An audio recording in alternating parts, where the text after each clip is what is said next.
नमस्कार, मैं हूं अभिजीत। चलिए जानते हैं आज की 10 बड़ी खबरें। बिहार के 34 जिलों में 704 कोरोना पॉजिटिव मरीज मिले। राज्य में संक्रमितों की संख्या बढ़कर 13,978 हुई। बिहार के 34 जिलों में 704 नए कोरोना संक्रमित मरीजों की गुरुवार को पहचान की गई। इसके साथ ही राज्य में 9 संक्रमित मरीजों की इलाज के दौरान मौत हो गई। इसके साथ ही पिछले 24 घंटे में 251 संक्रमित मरीज स्वस्थ हो गए हैं और राज्य में संक्रमित मरीजों की संख्या बढ़कर 13,978 हो गई है, जबकि कोरोना से अब तक 9,792 संक्रमित मरीज स्वस्थ हो चुके हैं और कोरोना संक्रमितों की मौत की संख्या बढ़कर 109 हो गई है। स्वास्थ्य विभाग से मिली जानकारी के अनुसार अररिया में 8, अरवल में 5, औरंगाबाद में 7, बांका में 20, बेगूसराय में 44, भागलपुर में 63, भोजपुर में 2, बक्सर में 11, दरभंगा में 4, पूर्वी चंपारण में 11, गया में 10, गोपालगंज में 17, जमुई में 1, कैमूर में 3, कटिहार में 4, खगड़िया में 37, किशनगंज में 8, लखीसराय में 8, मधुबनी में 8, मुंगेर में 29, मुजफ्फरपुर में 39, नालंदा में 42, नवादा में 7, पटना में 134, पूर्णिया में 4, रोहतास में 19, समस्तीपुर में 19, सारण में 15, शिवहर में 3, सीतामढ़ी में 1, सिवान में 18, सुपौल में 7, वैशाली में 73 और पश्चिमी चंपारण में 23 नए संक्रमित मिले। बिहार विधानसभा चुनाव स्थगित करवाने के लिए पप्पू यादव जाएंगे सुप्रीम कोर्ट।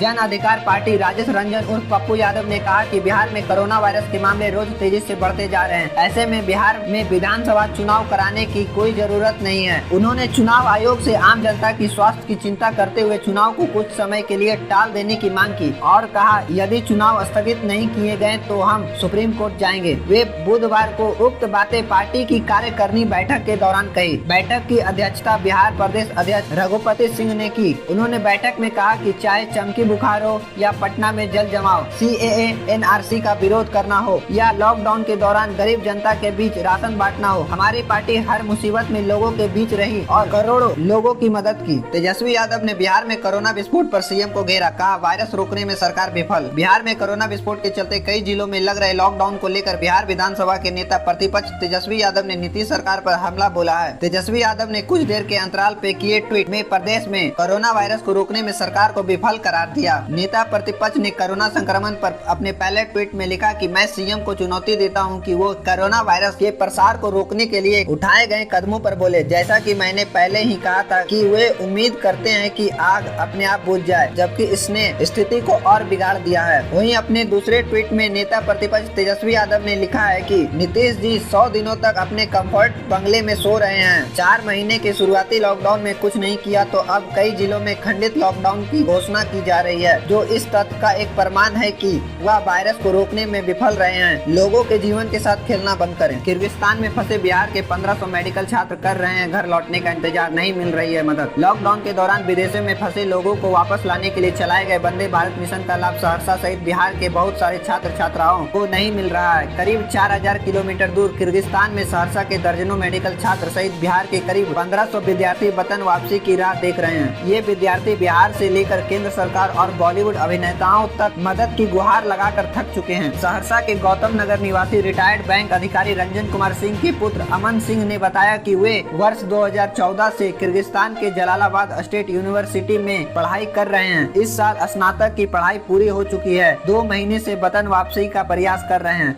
31 अगस्त को भारत में MCI की परीक्षा होने वाली है। उन्होंने बताया कि जलालाबाद यूनिवर्सिटी में मनु वत्स, मनीष कुमार, आकांक्षा कुमारी, नेहा भारती भी पढ़ाई कर रहे हैं। बिहार बोर्ड ने 11वीं के ऑनलाइन एडमिशन शुरू किए हैं। बिहार स्कूल एग्जामिनेशन बोर्ड ने सत्र 2021 में 8 जुलाई से 11वीं में ऑनलाइन रजिस्ट्रेशन शुरू कर दिया है। 11वीं में ऑनलाइन रजिस्ट्रेशन की आखिरी तारीख 17 जुलाई है। स्टूडेंट्स www.ofssbihar.in पर जाकर ऑनलाइन रजिस्ट्रेशन कर सकते हैं। 10वीं पास करने वाले स्टूडेंट्स इन परीक्षाओं के लिए आवेदन कर सकते हैं। इसके साथ ही बिहार बोर्ड से जुड़े 3400 हायर सेकेंडरी स्कूल और कॉलेजों की लिस्ट और लोकेशन भी जारी किया है। इसके साथ ही स्टूडेंट्स स्ट्रीम वाइज कितनी सीटों की उपलब्धता है और कॉलेजों के प्रकार के बारे में भी बताएगा। वरिष्ठ BSEB अधिकारी ने बताया कि स्कूल या कॉलेज रजिस्ट्रेशन के लिए उम्मीदवार को 300 रुपए देने होंगे। उम्मीदवार अपने एप्लीकेशन फॉर्म में 20 कॉलेज या स्कूल चुन सकता है। रजिस्ट्रेशन के लिए किन डॉक्यूमेंट्स की जरूरत है और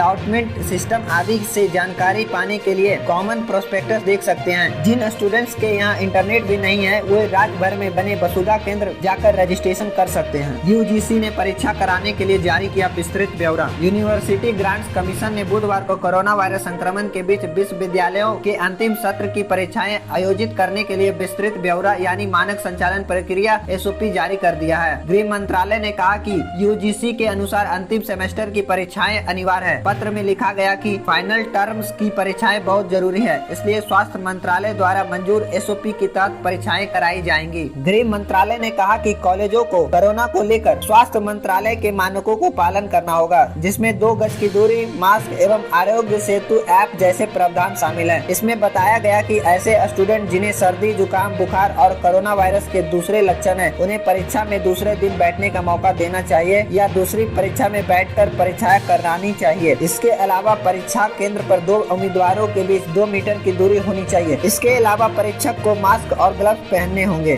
CBSE सिलेबस में कटौती सिर्फ 1 साल के लिए। कोरोना के कारण केंद्रीय माध्यमिक शिक्षा बोर्ड ने 2020-21 सत्र के लिए कक्षा 9 से 12 तक की वार्षिक परीक्षा के लिए सिलेबस को कम कर दिया है, लेकिन सिलेबस में यह कटौती सिर्फ 1 साल के लिए ही है। 2021 की वार्षिक परीक्षा के बाद 9वीं और 11वीं के स्टूडेंट्स को पूरा सिलेबस 10वीं और 12वीं में पढ़ना होगा। सिलेबस कटौती कोरोना के कारण स्कूल बंद होने को लेकर की गई है। बोर्ड की माने तो सिलेबस कटौती को लेकर कई स्टूडेंट्स ने यह प्रश्न किया है। इसको लेकर बोर्ड ने टेली काउंसलिंग के माध्यम से स्टूडेंट्स को इसकी जानकारी दी जा रही है। काउंसलर कुमुद श्रीवास्तव ने बताया कि सिलेबस में कटौती केवल 2021 की बोर्ड परीक्षाओं और वार्षिक परीक्षाओं के लिए की गई है। विकास दुबे की गिरफ्तारी पर बिहार के DGP ने MP पुलिस को किया सलाम, दी बधाई। उत्तर प्रदेश के कानपुर में 8 पुलिस कर्मियों की हत्या करने वाले विकास दुबे को उज्जैन से गिरफ्तार कर लिया गया है। विकास दुबे की गिरफ्तारी को लेकर बिहार के DGP गुप्तेश्वर पांडे ने मध्य प्रदेश पुलिस को सलाम किया और बधाई दी। DGP ने कहा कि हम भी अलर्ट पर थे, अगर विकास दुबे यहाँ आया होता तो हम भी उसे पकड़ते। वह बिहार नहीं आया क्योंकि मैंने कहा था कि अगर वो यहाँ आता तो वह बच नहीं पाएगा। बिहार में 30,000 हाई स्कूल +2 शिक्षकों की भर्ती का शेड्यूल कोरोना की वजह से आगे खिसका। बिहार में कोरोना वायरस के संक्रमण को देखते हुए एक बार फिर 30,020 पदों के शिक्षकों का नियोजन शेड्यूल आगे बढ़ा दिया गया है। कोरोना संकट की वजह से यह शेड्यूल में तीसरी बार बदलाव है। पहले अप्रैल, फिर जून और गुरुवार को नियोजित शेड्यूल को